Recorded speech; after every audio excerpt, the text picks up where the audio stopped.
எல்லாருக்கும் கேட்கும்படி என்ன நடந்ததுன்னு என்னுடைய வாழ்க்கை வரலாறா அப்படியே எடுத்து சொல்றேன். வீரப்பன் வந்து பொதுமக்களுக்கு தொந்தரவு கொடுக்கல. பொதுமக்களுக்கு தொந்தரவு கொடுத்தது பூரா போலீஸ் தான். வீரப்பனை பாத்தியா, வீரப்பனை பாத்தியா, விஜயகுமாருக்கான லைசன்ஸா கொடுத்தது சொல்ல சொல்லி. அவனும் கொலைக்காரனா, நீ இப்ப நான் செஞ்சா கொலை, நீ செஞ்சா என்னது?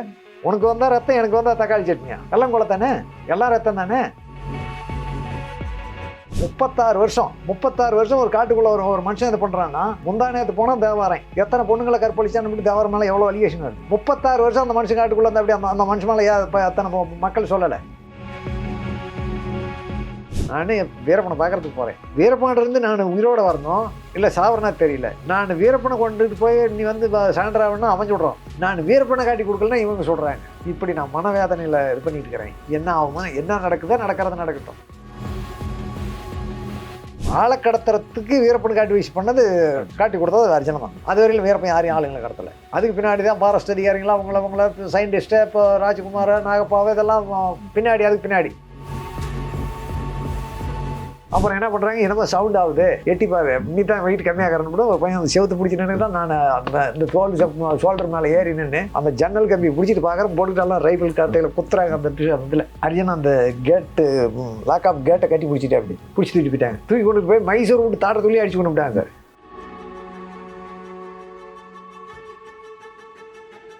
கணிப்புப்படி வீரப்பன் செஞ்சது நானே ஏற்றுக்க முடியாது. தப்பு தான். ஆனால் தப்புக்கு ஒரு மன்னிப்பு கவர்மெண்ட் கொடுத்துருக்கலாம்.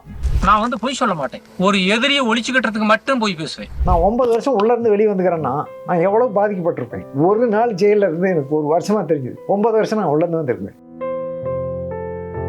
ஒர்க் ஷாப்னு ஒரு இடம், பெத்த அம்மா கிட்ட பையனை இது பண்ண வச்சிருக்கிறாங்க, உடலுறவு கொலை வச்சுக்கிறாங்க. அப்படிலாம் ஒரு இது நடக்குது. இதெல்லாம் கவர்மெண்ட் கண்டுக்கல.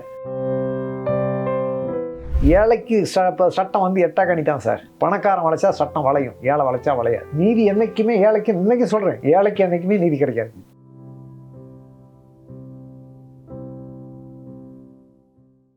மக்கள் ரொம்ப ஆதரவா இருந்தாங்க அப்படின்னு சொல்லி. ஆமா, அது எந்த அளவுக்கு அவங்களுக்கு ஆதரவா இருந்தாங்கன்னு சொல்ல முடியுமா? அவரு மக்கள் மேல இப்ப நம்பிக்கை வச்சிருந்தாரு, மக்களும் அவர் மேல வச்சிருந்தாங்க. இப்ப போலீஸாரன் வந்து வீரப்பனை குற்றவாளியா இது பண்றாங்க. அதே பொதுமக்கள் வந்து ஒரு காட்டுக்குள்ள வீரப்பன் இருக்கிற அப்படி ஒரு வேளை வந்து சாப்பாட்டுக்கு கொடுன்னு கேட்குற அப்படி, நான் கொடுக்க முடியாதையா போயான்னா, அடோ நீ அவ்வளோ பெரிய ஆளாடா, உன்னை போட்டு எடுத்துகிட்டு போண்டா அப்படின்னு இப்படியும் ஒரு பயம் இருக்கலாம். அது மாதிரி யாரையும் எனக்கு தெரியும் வற்புறுத்தி இது பண்ணல. இவரை கையிலேருந்து கூட பணத்தை கொடுத்துருவா. அப்படி இப்போ ரேஷனுக்கு கொடுக்க 10,000 கொடுத்தா கூட அந்த 10,000 வாங்கிட்டு போகிறோம், வராத கூட ஓடி போயிடும், இன்னொரு பக்கம் கொண்டுட்டு போய் இப்போ ரேஷன் கொடுத்து கூட வாங்கிட்டாங்க. எனக்கு தெரிஞ்ச வரையிலும் வீரப்பன் வந்து பொதுமக்களுக்கு தொந்தரவு கொடுக்கல. பொதுமக்களுக்கு தொந்தரவு கொடுத்தது பூரா போலீஸ் தான். வீரப்பனை பார்த்தியா சார், ஒன்று எதுக்குமே உபயோகம் இல்லாதவனை துணி ஐரிங் பண்ணுறவனை வந்து இப்போ ஐரிங் பண்ணுறவன் முதல் கொண்டு, ஏடா நீ வீரப்பனுக்கு துணி தேய்ச்சி கொடுத்தியான்னு கொண்டுட்டு போய் பச்சை கலர் ட்ரெஸ் மாட்டி சுட்டுவிட்டு 10 லட்சம் 20 லட்சம் வேடு வாங்கிட்டான் கர்நாடகாவிலாம். பூரா கிராமத்தில் உள்ள பூந்து அந்த 6 பொண்ணுங்க இருக்கிறாங்களா, அவங்களெல்லாம் பூரா தேவாரம் முடிச்சு கொண்டுட்டு போய் பார்த்து பண்ணான், கற்பழிச்சான். இன்னைக்கு அவனை போய் கேளுங்க பாரு, அது மாதிரிலாம் இல்லவே இல்லை. யார் சொல்கிறதெல்லாம் பொய்ய சொல்கிறாங்க. இப்போ நாளைக்கு கொண்டுட்டு வந்து நிற்க வச்சுருவேன். கற்பழிக்கப்பட்ட பொண்ணை கொண்டுட்டு வந்து தேவாரத்தை முன்னே நிறுத்தி போடுவேன். நாளைக்கு என்கிட்ட ஆள் இருக்குது, இதை தேவாரம் ஏற்றுக்கோ அப்படியா? இல்லை பொய் சொல்கிறேன்.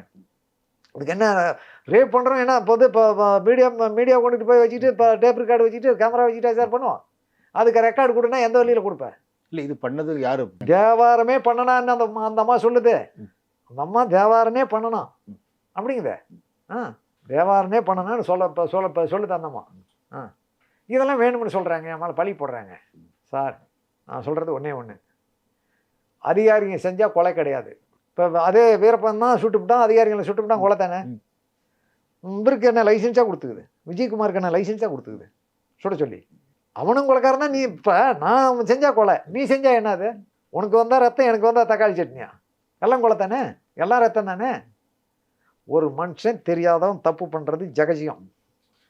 வாழ்க்கையில் யாரையும் எப்பேற்பட்ட ஒரு மனுஷனுக்கு நம்மளை அறியாமல் தவறு நடக்கிற ஜகஜியம். அதை திருத்துறவன் தான் மனுஷன். அதை ஒரு தொழிலை அதை அப்படியே கண்டினியூ பண்ணிட்டு போகிறது தான் சரியில்லை. வீரப்பன் மன்னனதே சரின்னு நான் சொல்ல வரல.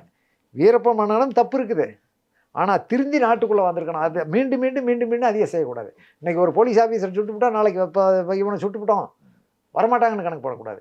அதாட்ட இன்னும் பல அதிகாரிங்க வருவாங்க, அந்த இடத்துக்கு பல அதிகாரிங்க வருவாங்க. எத்தனை பேர்த்த நீ சுட்டு போடுவ, எத்தனை நாளைக்கு இது போடுவேன்? அது இன்னொன்று சொல்லுங்க சார், வீரப்பனை வந்து மக்கள் வந்து காட்டி கொடுக்காம இருந்தது ஒன்று, இன்னொன்று அவருக்கு நிறைய ஒரு உதவியும் பண்ணியிருக்காங்க. ஆமாம். ஸோ இது வந்து ஒரு பயம் காரணமாக பண்ணாங்களா இல்லை ஒரு மரியாதை காரணமாக பண்ணாங்க? மரியாதை காரணமாக அதிகம், பயத்து காரணம் கிடையாது. போய் அவர் என்ன பண்ணுறாரு, ஒரு ஊர்லேயே போய் உள்ள பூந்து கூட இந்தப்பா ஏதோ 15 பண்ணிக்காங்கப்பா. அவர் அவர் அது மாதிரி பகைச்சிருந்தா அவ்வளோ காலம் வாசம் பண்ண முடியாது இல்லைங்க சார். அதை யோசனை பண்ணுங்க. 36 வருஷம் ஒரு காட்டுக்குள்ளே ஒரு மனுஷன் இது பண்ணுறான்னா, முந்தா நேரத்து போனால் தேவாரம் எத்தனை பொண்ணுங்களை கற்பழிச்சான்னு தேவாரம் மேலே எவ்வளோ அலிகேஷன் வருது. 36 வருஷம் அந்த மனுஷன் காட்டுக்குள்ளே இருந்தால் அப்படி அந்த மனுஷன் மேலே அத்தனை மக்கள் சொல்லலை. 36 வருஷம் அந்த மனுஷன் காட்டுக்குள்ளே தானே இருந்தது. அப்படி மக்களுக்கு அந்த மனுஷன் தொந்தரவு கொடுத்துருந்தா அந்த மனுஷனை எப்போ காட்டி கொடுத்துட்டு போயிருப்பாங்களே. காட்டி கொடுக்கணுங்கிறதில்ல, இது மாதிரி பாய்ஷன் வச்சு கூட கொண்டு போயிருப்பாங்களே. வெளியே ஒன்றில் நீங்களா பாய்ஷனை கொண்டுட்டு போய் கொடுத்து எல்லா நாடகமும் நடத்துனது கவர்மெண்ட்டு, நீங்கள் அதிகாரியும் தானே பண்ணிவிட்டீங்க, மக்கள் பண்ணலையே. மக்களை நெருக்கணைங்க வந்து இப்போ கவர்மெண்ட்டு தான் மக்கள் நெருக்கிச்ச ஒழிய வீரப்ப மக்களுக்கு நெருக்கலை. ஸோ நீங்கள் வந்து ஒரு கட்டத்தில் வந்து அவங்க யானை தந்தங்கள் பண்ணிக்கிட்டு இருக்காங்க, யானைகள் தீர்ந்து போச்சு, சந்திரமரம் கடத்தலுக்கு வராங்க. ஸோ அதுவும் ஒரு 11 மாதத்துக்குள்ளே நீங்கள் சரண்டர் ஆகிடுறீங்க, அதுவும் ஒரு முடிவுக்கு வந்துடுது. வந்து அதுக்கு பிறகு தான் உங்களுக்கு ராஜ்குமார் கடத்தல்லாம் வருது. ஸோ இதெல்லாம் பணத்துக்காக தான் பண்ணப்பட்டதா, பணம் இல்லாமல் தான் பண்ணப்பட்டதா, இல்லை வேறு நோக்கங்கள்? அல்ல சார், இது என்ன பண்ணுறாங்கன்னா, நான் 91 எனக்கு கேஸ் ரிஜிஸ்டர் ஆகி நான் உள்ளே போகிறேன். எனக்கு முன்னாடி அர்ஜுன ஜெயிலில் இருக்கிறேன். அப்படி அர்ஜுனே மாதையும் இவங்கெல்லாம் உள்ளே இருக்கிறேன். அர்ஜுனன் கூட துரைசாமி, குப்புசாமி, கண்டியாமட்டு கிருஷ்ணன் 4 பேர் ரிலீஸ் ஆகி வராங்க 91 வெளியே வராங்களா. அப்போ இவங்களுக்கு அந்த 91 நான்லாம் உள்ளே போன பின்னாடி இவங்களுக்கு கொஞ்சம் டிமாண்டாக தான் இருக்குது. அப்போ வந்து கேங் கம்மி. ஏன்னா நாங்கள் எங்கள் தரப்பில் இது பண்ணாங்க, அப்படி இப்படி வெளியில் போய் தெரிஞ்சவங்க பிடிச்சவங்க, ஒரு நாள் போனவன், 6 நாள் போனவன், பார்த்தவன், இப்படி இதெல்லாம் 22 பேர்த்த எங்களை ஒரு பொய் வழக்கில் செட்டப் பண்ணிருச்சு. கேஸ் ஃபைல் பண்ணிட்டாங்க, நாங்கள் உள்ளே போயிட்டோம். அந்த நேரத்தில் இவங்க காட்டுக்குள்ளே ஒரு 8 பேர் மட்டுங்கிறாங்க. இந்த 8 பேர்த்து கூட மட்டும் இவங்க இது பண்ணிகிட்டு இருக்கிறாங்க. அப்போ என்ன பண்ணுற, அப்படி அர்ஜுனன் வெளியே வந்துடுற. அப்படி அர்ஜுனன் வெளியே வந்துற போது அர்ஜுனன் பேரில் அவங்களது லேண்ட்லாம் இருக்குது, வீரப்ப மட்டும் லேண்ட் இருக்குது. அந்த லேண்டில் வந்து அவங்க அம்மா பேரில் இருக்குது, அவங்க அப்பா பேரில், அவங்க அண்ணன் பேரில் இருந்துருக்குது. அர்ஜுனன் பேரில் எதுவும் லேண்ட் இல்லை. இவர் வெளியே வந்து நாங்கள் அப்படி நான் 4 வருஷம், அப்போ அவர் உள்ளேருந்து வெளியே வரும்போது 4 வருஷம் அவர் உள்ளேருந்து கேஸை முடிச்சுட்டு வந்துட்டார். கேஸ் ஆக்யூட்டட் அப்போ ஆகிப்போச்சு, தண்டனை ஆகலை, விடுதலை ஆகிப்போச்சு. நான் வந்து என் லேண்டை இப்போ என் பேரில் இருக்கிறத பண்ணுறேன், விவசாயம் செய்கிறேன். அப்படிங்கும்போது இந்த சீனிவாச டிஎஃப்பும் விடல, அந்த பக்கம் செக்கிலா மாதம் விடல. ஒன்றனை கொண்டுகிட்டு வந்து என்கிட்ட சான்டர் பண்ணேன். இந்த பக்கம் டிஎஃப்ஓ, அந்த பக்கம் இன்ஸ்பெக்டர். என்கிட்ட தான் சான்டர் பண்ணோம். என்கிட்ட கூட்டிகிட்டு வாங்க. காடு ஓட்டுறேன்னா இவர் விவசாயம் பண்ணுறதுக்கு விடல. ஒரு மனுஷன் அவன் போய் தப்பு செஞ்சு அவன் தெரிஞ்சு செஞ்சானா, தெரியாது செஞ்சானா, போய் உள்ளே இருந்து அவன் வழக்கு முடிச்சுட்டு கோர்ட்டு நிரபராதின்னு விடுவிச்சிருச்சு. அவன் அக்யூஸ்டாக இருந்தால் கோர்ட்டு தண்டனை கொடுத்துருக்கணும் இல்லைங்களா. அல்லது அவன் மேலே சாட்சி தண்டனை கொடுத்துருக்கணும்னு நான் இது பண்ணுறேன்னா, சாட்சியை சொல்லாத கூட தண்டனை கொடுத்துருக்கலாம், அப்போ கொடுக்காத கூட விட்டுருக்கலாம். சாட்சியை சரியான சாட்சியை நிரூபிக்க முடியல கவர்மெண்ட் தரப்பில், அதனால் கூட விட்டுருக்கலாம். அல்லது அவன் கொலை செய்யாத கூட இருந்துருக்கலாம். 2 விதமாக அதை பார்த்துக்கிறோம். திருந்தி அவன் கொலை செஞ்சுருந்தாலும் சரி, செய்யலைனாலும் சரி சார், அவன் திருந்தி வெளியில் வந்துட்டான். அவனை வாழ வைக்கலாமா கவர்மெண்ட்டு, அல்லது அவனை க்ளோஸ் பண்ணலாமா? என்னுடைய வாக்குவாதம் அது ஒன்று. அப்படி அவர் வந்து அந்த விவசாயத்தை நான் செய்கிறங்கும் போது, நீ ஒன்றனை கொண்டுட்டு வந்து இது பண்ணி இப்படி தான் போகணும். நீ வேணா உங்களுக்கு கவர்மெண்ட்டு சம்பளம் கொடுக்குது, உங்களுக்கு இப்போ டிஏ கொடுக்குது, இது பண்ணுது, நீங்கள் போய் வீரப்பனை சுடுங்க, வீரப்பனை கொல்லுங்க, வீரப்பனை சுட்டா நீங்கள் சாவுங்க, கவர்மெண்ட் உங்களுக்கு ரிவார்டு கொடுக்கும், உன் குடும்பத்துக்கும் உன் ஃபேமிலி பார்த்துக்கும். நான் ஏன் லேண்டை ஓட்டுறது விட மாட்டேன், காடு ஓட்டாது, நீ வா அப்படின்னு விட்டு டிஎப்போ 10 நாளைக்கு கூட்டிகிட்டு போகிறது. டிஎப்போ கொண்டுட்டு வந்து விட்டா சரி, அடுத்த இப்போ இன்ஸ்பெக்டர் 10 நாளைக்கு கூட்டிக்கிறது. இப்படியே பொழப்பு ஓடிட்டு இருக்குது. இப்படி பொழப்பு ஓடிட்டு இருக்கும்போது தம்பியே கூட வரான், பிடிச்சி கொடுக்கறதுக்கு வரான்னு. வீரப்பன் ஒரு இடத்துல கூட்டி போட்டானே 4 அதிகாரிகளில் தம்பி சுடுறதில்லன்னு வச்சுக்க, தம்பி விட்டுட்டு கூட 4 அதிகாரிகள் அது பண்ணும்போது என்ன பண்ணுவாங்க, வீரப்பன் கூட நின்று அர்ஜுனை எங்களை துப்பாக்கி தூக்கிட்டு இது பண்ணான். இன்றைக்கி நடக்கிறது அதுதான் சார் நடக்குது. இன்றைக்கி நடக்கிறது அன்னைக்கு இல்லை, இன்றைக்கும் அதுக்கு தான் நடக்குது. ஒரு ரவுடி பிடிக்கிறாங்கன்னா அந்த ரவுடி அவன் மேலே கத்தி எடுத்து வெட்டினான், சுட்டேன், என்கவுண்டர் பண்ணேன், இதுதான் நடக்குது. நாட்டில் நியாயமாக போகிற அதிகாரிங்க இன்றைக்கும் இல்லை, அன்னைக்கும் இல்லை, விடலை. இப்படியே ஒரு 3 மாதம் போகுது. அந்த டைமில் என்ன பண்ணுறாங்க, ரொம்ப மாரியம்மா செத்து போயிடுறான், பாய்ஷனை குடிச்சிட்டு மாரியம்மா செத்து போயிடுறான். அப்புறம் தான் மாரியம்மா செத்த பின்னாடி தான் போகிறாப்படி. டிஎஃப்ஐ என்ன பண்ணுறாப்படி, நீ போய் ஒன்றனை பார்த்து கூட்டிகிட்டு வா, சரண்டர் பண்ணு, அப்புறம் வந்து காடு வெட்டிக்க அப்படிங்கிறப்படி. அன்னைக்கு எனக்கு கொள்ளாகாலத்தில் வழக்கு. நான் மைசூர்லேருந்து கொள்ளாகாலம் வரேன். இவர் ஒரு மஞ்சள் கைப்பை எடுத்துக்கிட்டு, ஒரு பேட்டரி லைட் எடுத்துக்கிட்டு, 2 பிஸ்கட் பாக்கெட்டு, கிளாஸ்கோ பிஸ்கட் பாக்கெட் 2 பாக்கெட்டு காட்டுறாரு. காட்டிவிட்டு அழுகுறா அப்படி சொல்லிட்டு.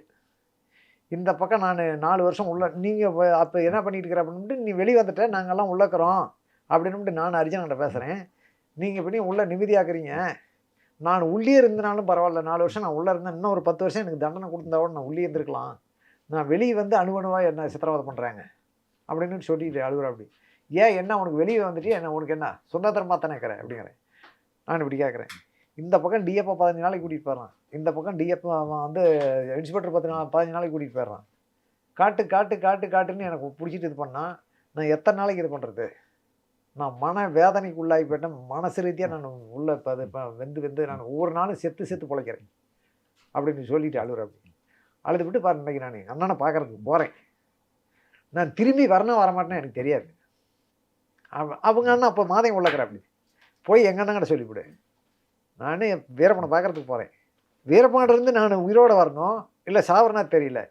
நான் வீரப்பனை கொண்டுட்டு போய் நீ வந்து சரண்டராகனா அவன் சொல்கிறான், நான் வீரப்பனை காட்டி கொடுக்கலன்னா இவங்க சொல்கிறாங்க. இப்படி நான் மனவேதனையில் இது பண்ணிட்டு இருக்கிறேன். என்ன ஆகுமா, என்ன நடக்குதோ நடக்கிறது நடக்கட்டும், கடவுள் விட்ட வழி அப்படின்னு சொல்லிவிட்டு அழுதுவிட்டு போகிற அப்படி. அப்புறம் போய் நான் மாதையன்ட்டையும் சொல்கிறேன், இப்படி தான் சொல்லிவிட்டு போகிற அப்படி உன் தம்பி அப்படிங்கிறேன். என்ன பண்ணுறது ஏது பண்ணுறதுன்னு மாதையன் புலம்பி இருந்தேன் அப்படி. அதுக்கு பின்னாடி போய் ஒரு 7-8 நாளையில் போய் அங்கே இது பண்ணிடுறாங்க. 2 பேரும் ஜாயிண்ட் ஆகிடுறாங்க, அண்ணன் தம்பி ஜாயிண்ட் ஆகிடுறாங்க. அப்புறம் போன உடனே நீ என்ன காட்டுக்குள்ளே விட்டுட்டு இப்படி நீ போய் சான்றாய் போயிட்டா, நீலாம் துரோகிடா அங்கங்கன்னு பேசினாங்களாம். அந்த தகவல் எனக்கு கண்ணாங்கண்ணியான தகவல் தான் அந்த நாளடைவில் பேசிட்டு தான். நாளடைவில் எப்படி பேசிட்டாங்கன்னா, அந்த இப்போ செத்தனன்னு அர்ஜுனன் செத்தனன்னு அந்த நியாயத்தை என்கிட்ட சொல்கிறேன் அப்படி, இப்படிலாம் நடந்துச்சு அப்படின்ட்டு.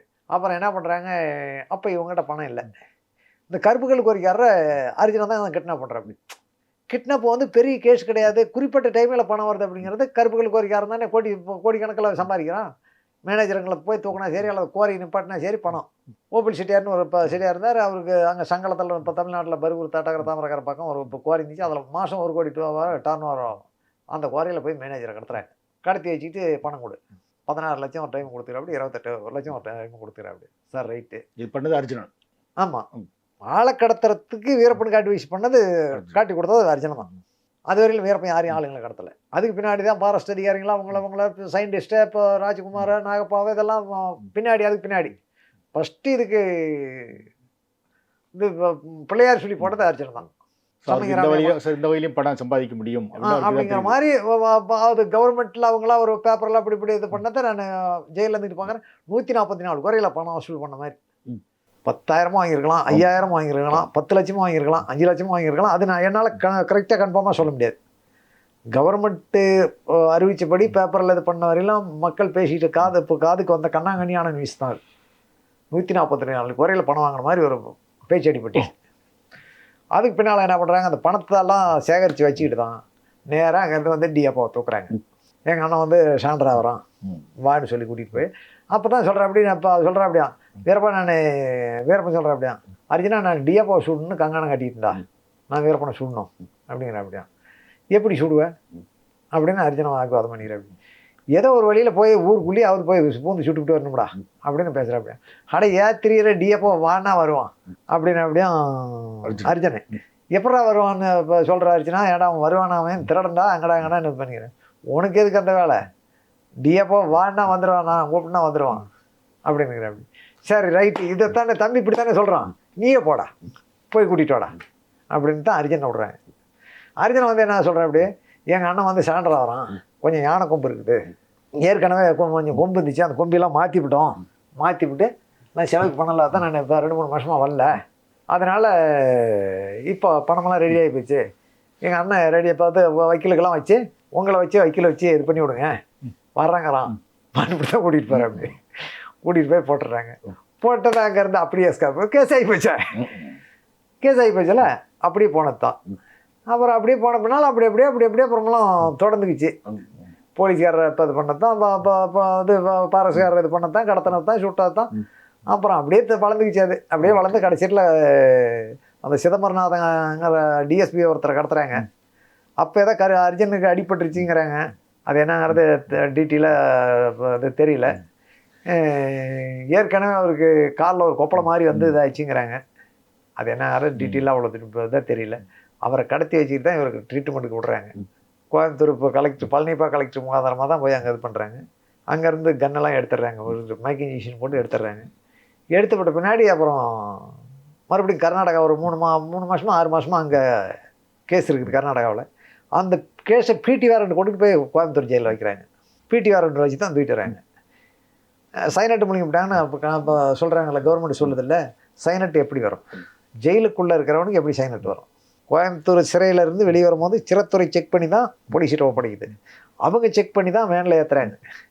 வேனில் ஏற்றி கூட்டிகிட்டு மைசூர் வராங்க. மைசூரில் கொண்டுட்டு போய் இறக்கும்போது அங்கே வேன்லேருந்து இறக்கும் போதே அந்த இப்போ அதிகாரிகள் செக் பண்ணி தான் சிறையில் விடுறாங்க. சிறையில் செக் பண்ணி தான் உள்ள சிறைக்குள்ளே அனுமதிக்கிறாங்க. பின்னால் அதே மாதிரி ஜெயிலேருந்து வெளியே வரும்போது சிறைத்துறை செக் பண்ணி வெளியே இருக்கிற போலீஸ் சைனட்டை ஒப்படைக்குது. இத்தனை இடத்துல இது பண்ணும்போது சைனட்டு எப்படி வரும்? காலையில் டீ வாங்கி குடிக்கிற அப்படி ஒரு 7 மணி வாக்கில் டீ வாங்கி குடிக்கிற அப்படி டீ குடிச்சுட்டு 10 மணிக்கு கோர்ட்டுக்கு போகணும். கோர்ட்டுக்கு போகிறதுக்கு முன்னாடியே ஒரு 8-8:30 இருக்கும். சூப்பரண்டு கூப்பிட்றா அப்படி, வேற அர்ஜுனை கூப்பிட்றா அப்படி, அர்ஜுனை தான் கேட்குற அப்படி. அப்போ மாதை முண்டாட்டி இன்னும் இந்த தடா வளர்க்குறவங்கெல்லாம் அங்கே இருக்கிறாங்க. டீ வேணும்னு சூப்பரண்டு சொல்லி டீ இப்போ என்கிட்ட வந்து பசங்க சொல்கிறாங்க, அந்த திருட்டு கேஸில் வர பசங்க சூப்பரண்டு அர்ஜுனுக்கு டீ வச்சு எடுத்துகிட்டு வர சொன்னாங்க அப்படிங்கிற அப்படி போய் அங்கே கிச்சனில் நம்ம ஆளுங்க தான் சமையல் செய்கிறதுலாம். என் கூட வந்து ஆளுங்க போய் அந்த கிச்சனில் வேலை செய்வாங்க. ஒரு நாளைக்கு 2 ரூபா, மாதம் ஒரு 60 ரூபா கொடுப்பாங்க அவங்களுக்கு. போய் நம்ம சாப்பிட்டுக்குவாங்க.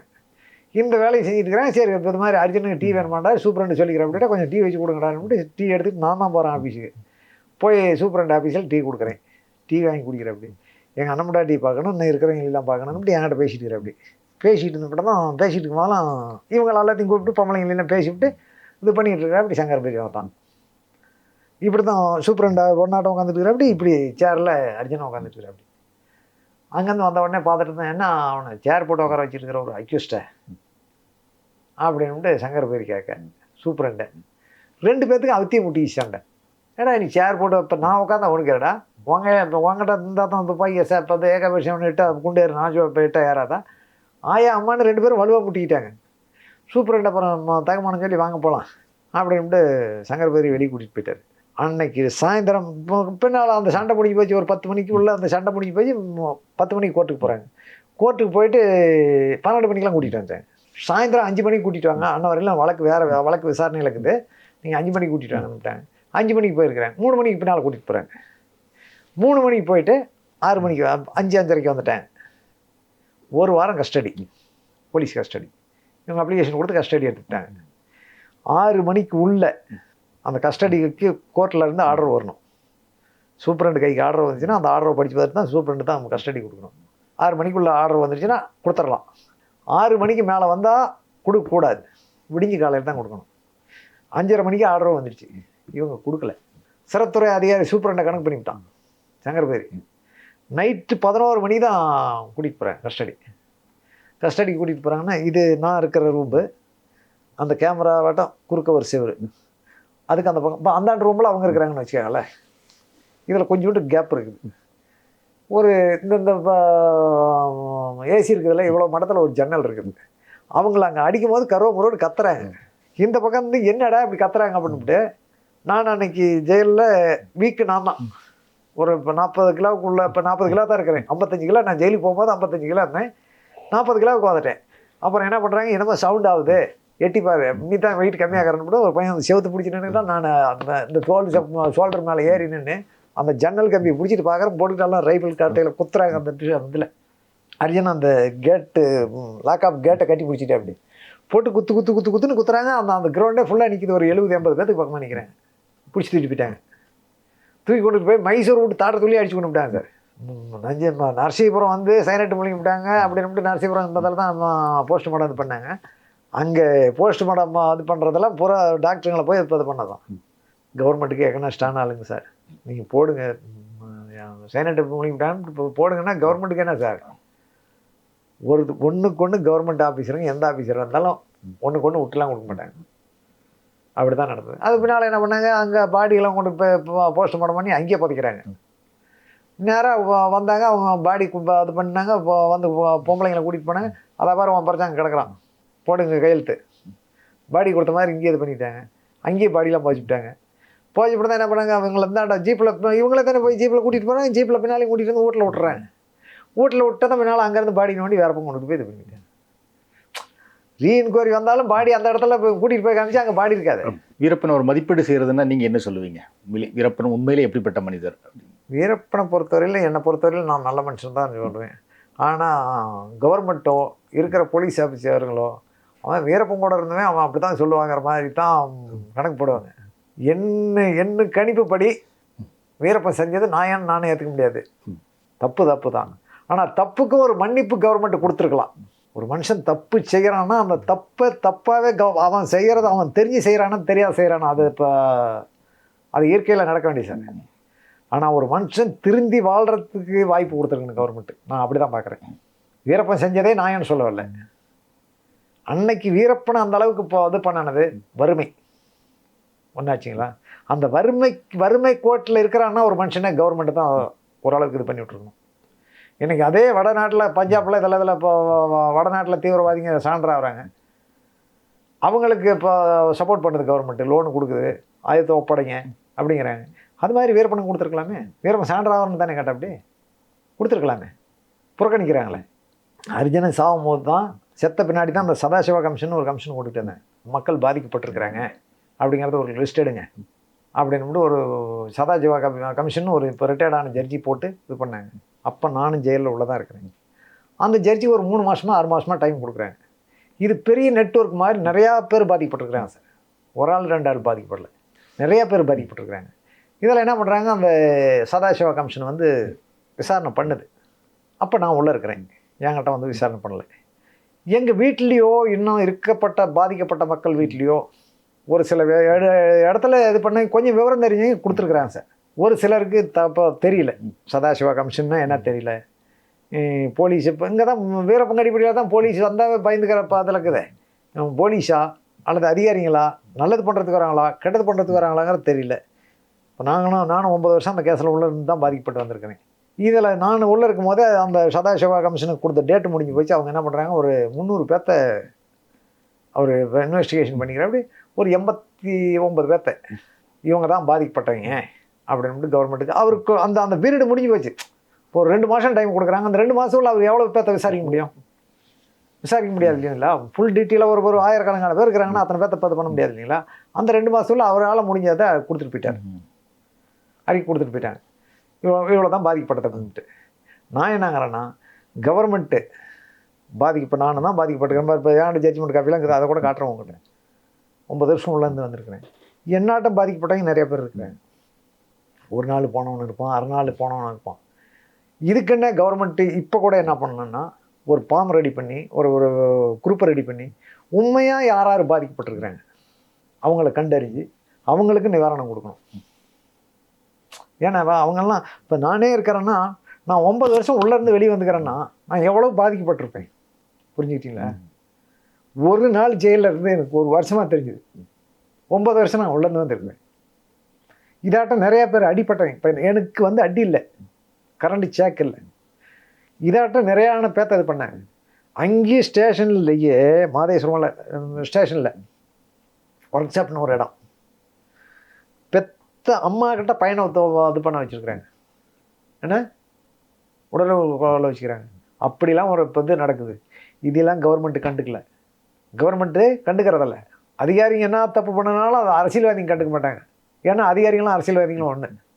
ஏழைக்கு சட்டம் வந்து எட்டாக்கணி தான் சார். பணக்காரன் வளைச்சா சட்டம் வளையும், ஏழை வளைச்சா வளையாது. நீதி என்றைக்குமே ஏழைக்கு, இன்றைக்கி சொல்கிறேன், ஏழைக்கு என்றைக்குமே நீதி கிடைக்காது. இன்னைக்கு கவர்மெண்ட்டு இது பண்ணலாம். இந்த மாதிரி பாதிக்கப்பட்டவங்களுக்கு இவங்கள ஒரு அதுக்கு குழு ஆரம்பித்து விசாரணை பண்ணி கலெக்டருங்களை போட்டு தாசில்தாரங்களை போட்டு ஒரு 10 அதிகாரிகளை விடுங்களேன். ஒரு 6 மாதம் தான் அதை இது பண்ணுங்களேன். எந்த கவர்மெண்ட் வந்தாலும் சரியே பண்ணி அவங்களுக்கு நிவாரணம் கொடுக்கலாம். இதில் ராஜ்குமார் கட்னா பண்ணாங்க பார்த்தீங்களா. அப்போ 2 கவர்மெண்ட்டு, இங்கே கலைஞரும் அங்கே எஸ்.எம். கிருஷ்ணா, 2 பேர் ராஜ்குமார் இப்போ இது பண்ணி மீட்டுக்கிட்டு வரதுக்கு இது பண்ணாங்கல்ல, அப்போ 2 சிஎம்மும் வீரப்பன் ஒரு கண்டிஷன் வச்சா அப்படி. என்ன கண்டிஷன்? என்னால் பாதிக்கப்பட்டவங்களுக்கு 2 கவர்மெண்ட் சேர்ந்து நஷ்டஈடு கொடுக்கணும், நிவாரணம் கொடுக்கணும் அப்படின்னு இது பண்ணேன். அதில் 10 கோடி ரூபா ஒதுக்குனாங்க. அதில் இதுவரையிலும் கொடுத்தது கர்நாடகாவில் ஒரு 51 பேர்த்துக்கு கொடுத்துக்கிறாங்க, தமிழ்நாட்டில் 38 பேர்த்துக்கு கொடுத்துக்கிறாங்க. இன்னும் அதில் ஏதோ கொஞ்சம் அமௌண்ட் இருக்குதாட்டுங்குது. அதில் கூட இது பண்ணலாம். அதை இது பண்ணி எப்படி இது பண்ணலான்னா, இதில் இன்னும் எவ்வளோ பேர் பாதிக்கப்பட்டிருக்கிறாங்க, ஏற்கனவே அவங்களுக்கு கொடுத்துருக்குது, அந்த கொடுத்தவங்களுக்கே கொடுக்கணுங்கிறத நம்ப இல்லை. இப்போ நான் ஒரு டைம் வாங்கிவிட்டேன் சார், எனக்கே மறுபடியும் கொடு, நான் கேட்குறது என்னது தப்பு, கவர்மெண்ட் கொடுக்குறது தான் தப்பு. ஒரு மனுஷனுக்கு ஒரு வாய்ப்பு கொடுக்கலாம், பொழுதுனிக்கும் அதே மனுஷனுக்கு கொடுத்துட்ருக்கக்கூடாது. இன்னும் பாதிக்கப்பட்டவனை கண்டறிஞ்சு அதுக்கு தகுந்த மாதிரி நடவடிக்கை எடுத்து கொடுங்கன்னு தான் நாங்கள் அப்போ கேட்க வரேன். அப்படி பண்ணனா நல்லாயிருக்கும் கவர்மெண்ட்டு. இன்றைக்கி இருக்கிற சிஎம்மாக இருக்கட்டும், இன்னைக்கு இருக்கிற அரசு அதிகாரிகளாக இருக்கட்டும், இந்த வேலையை செஞ்சால் நல்லாயிருக்கும். இதுக்கு சில அமைப்புகளும் எல்லாம் ஒன்று சேர்ந்து இது கொஞ்சம் இது பண்ணாங்களா பரவாயில்ல, பார்க்கலாம் என்ன பண்ணுது கவர்மெண்ட்டு. அப்புறம் அதுக்கு மேலே மீடியாக்காரர் நீங்கள்லாம் இருக்கிறீங்க, கொஞ்சம் ப்ரெஷர் பண்ணுங்க, பார்க்கலாம் என்ன நடக்குதோ. கொடுத்தாலும் கொடுக்கலாம், கொடுக்க முடியாதையா நீங்கள் எல்லாம் இன்னும் கேட்டிங்களா, இன்னும் 10 வருஷம் தூக்கி உள்ள பண்ணி வச்சாலும் ஒன்றும் பண்ண முடியாது. மக்கள் கையில் ஒன்றும் இல்லை, அதுக்கு அப்போ கவர்மெண்ட் கையில் தான் இருக்குது. வணக்கம் சார்.